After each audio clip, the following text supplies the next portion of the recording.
आज टोचन किंग का बदला बहादुर गदड़ी को इतना भारी पड़ने वाला है कि ये गुरुवीर ने कभी सोचा नहीं होगा। नमस्ते मित्रों, तो आपने पिछले वीडियो में देखा ही था कि कैसे बहादुर गदड़ी ने हमारे टोचन किंग को बीच में से चीर कर रख दिया था। उस टोचन मुकाबले में हमारा शेर जैसा किंग जमीन पर गिर पड़ा था और उसकी हालत ऐसी हो गई थी कि अब वो चलने लायक भी नहीं बचा था। उस दिन का गुस्सा मेरे दिल में खौल रहा था और आज का मिशन साफ था, किंग को फिर से तैयार करना और गदड़ी से हिसाब बराबर करना। हमने किंग को क्रेन की मदद से ट्रक में लॉड किया। ट्रक के पिछले हिस्से में किंग को रखकर हम निकल पड़े बेनी की शॉप की तरफ। ट्रक के इंजन की गरज, रास्ते की धूल और मन में बदले का जोश सब मिलकर माहौल को एकदम फिल्मी बना रहे थे। और क्या हम आज बहादुर गदड़ी से बदला ले पाएंगे? इसका जवाब तो आखिरी पल में ही मिलेगा। तो लेकर चलते हैं अपने ट्रक को बेनी की शॉप पर और वहीं देखेंगे कि आखिर कितना नुकसान हुआ है हमारे टोचन किंग में। और आज तो बहादुर गदड़ी से बदला लेकर ही रहूंगा, चाहे कुछ भी हो जाए। काफी देर बाद आखिरकार मैं बेनी की शॉप पर पहुंचा। धीरे धीरे ट्रक को सेट किया ताकि किंग को सही तरीके से उतारा जा सके और उसे गैरेज में खड़ा किया जा सके, जिससे बेनी उसे ठीक कर सके। बैक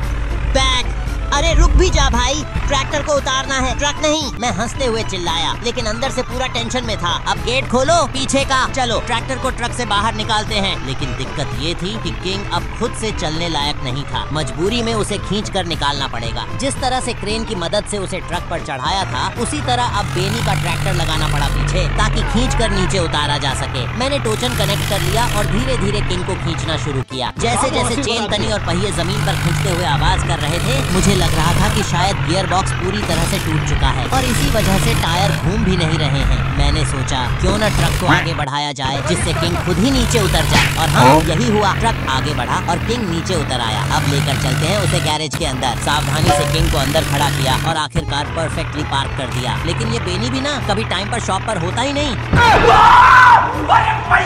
बेनी भाई, इस ट्रैक्टर को ऐसा खतरनाक मॉडिफाई कर दो कि बहादुर गदड़ी नाम सुनते ही कांप जाएं। और कर लो कुदरत की बनाई चीज का छेड़छाड़, सारी बहाना गाना।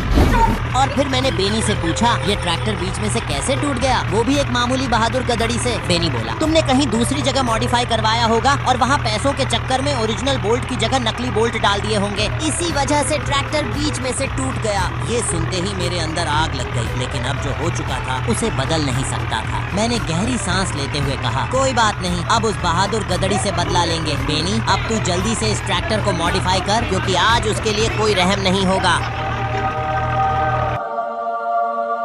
काफी मेहनत और वक्त के बाद आखिरकार हमारा टोचन किंग फिर से तैयार हो चुका था और ये अब पहले से भी ज्यादा शेर जैसा दिख रहा था। फ्रंट बम्पर पर बड़े बड़े अक्षरों में ओपन लायन लिखा था, जैसे किसी योद्धा की ढाल पर उसका नाम लिखा हो। मैंने उसे चारों ओर से देखा, उसकी आवाज सुनी, हर धड़कन में ताकत महसूस हो रही थी। अब मैंने फोन किया बहादुर गदड़ी के मालिक को, आजा, दम हो तो बेनी के गैराज के पीछे आजा। उधर से आवाज आई, गुरुवीर आ रहा है। और ये सुनते ही मेरा खून और तेज बहने लगा। हम भी निकल पड़े अपने टोचन किंग को लेकर और जैसे ही मैं वहाँ पहुँचा, सामने से बहादुर गदड़ी आती दिखाई दी। ले फिर आ गए।